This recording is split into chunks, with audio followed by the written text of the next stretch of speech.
So I think we can all agree there's no one having more fun in Washington, D.C. than Elon Musk. The guy is on stage at the CPAC conference with a chainsaw, and I've been fascinated recently by EDS. That is Elon Derangement Syndrome. It's the new epidemic sweeping the country from coast to coast. Now, this photo alone of Elon Musk is probably going to take a year or two off of Elizabeth Warren's life. It's going to send the women of The View into a tizzy. Joy Reid, Rachel Maddow, they are going to be melting down tonight on television. But I have to say, 5 years ago at CPAC, Liz Cheney was one of the headliners. I think this is an upgrade. I've really pondered the last few weeks, why do people have EDS? Where does it come from? The folks on the left, they used to love Elon Musk. I mean, the guy makes electric vehicles. He used to be a hero of the left. Now he's enemy number one. When I really break it down and ponder it psychologically and sociologically, the reason I think we're seeing such Elon derangement syndrome is that Trump derangement syndrome has run its course. He's been around in presidential politics since 2015. For the last 10 years, TDS has ruined people's personalities, their lives, they've allowed it to run their households, and I don't think it gets them the same high as it used to. That anger, they just don't have the same spark like they used to have the last few years. I think even for the mainstream media, when we look at CNN and MSNBC, their ratings are literally in the gutter. They're talking to a very small group of people, and it's because the last few years, all of their content has been Trump derangement content. They need a new enemy, they need a new target, and that happens to be Elon Musk. And one of the ways I know Trump derangement syndrome has really run its course is that the Democrats, they didn't even really protest the election. They weren't out in the streets. They really weren't that upset about Kamala. They were so defeated, downtrodden, broken, and demoralized over the election, they just kind of sat there online running their mouths. What's also interesting is that a majority of Americans support what Elon Musk and Donald Trump are doing. They want to cut government waste, okay? Our country is $36 trillion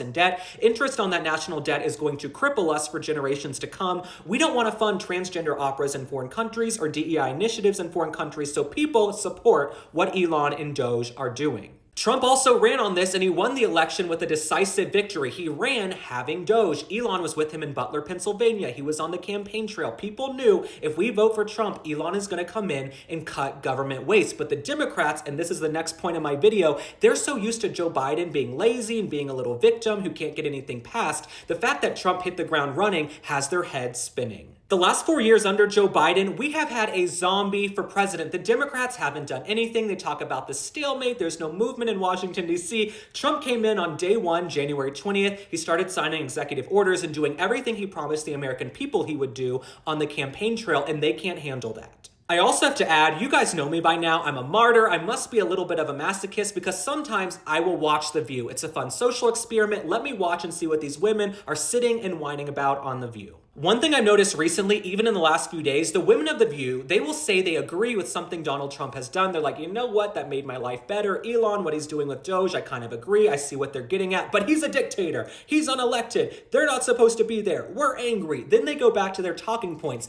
And this is the disconnect between the Democratic leadership, the mainstream media, and the working class Americans. A majority of Americans agree with what DOGE and Trump are doing, but the folks on TV, they have to continue being upset because they have ED.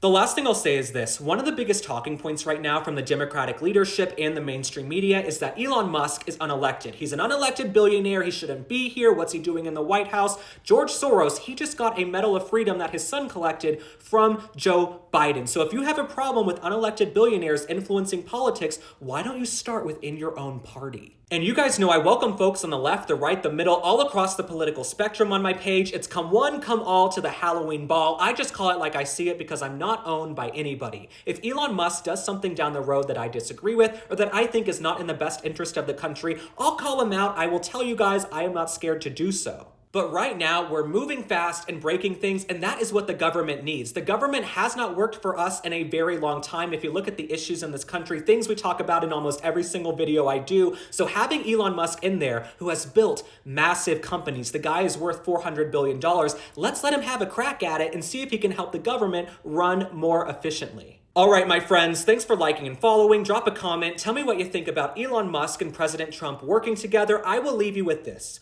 We are only 1 month into Trump's presidency. Let's verify in time if Elon Musk and everybody else in the administration are working in our best interest. We should, of course, be skeptical of anybody in any presidential administration, but we're only 4 weeks in, so let's give them a chance to get the work done. All right, bye.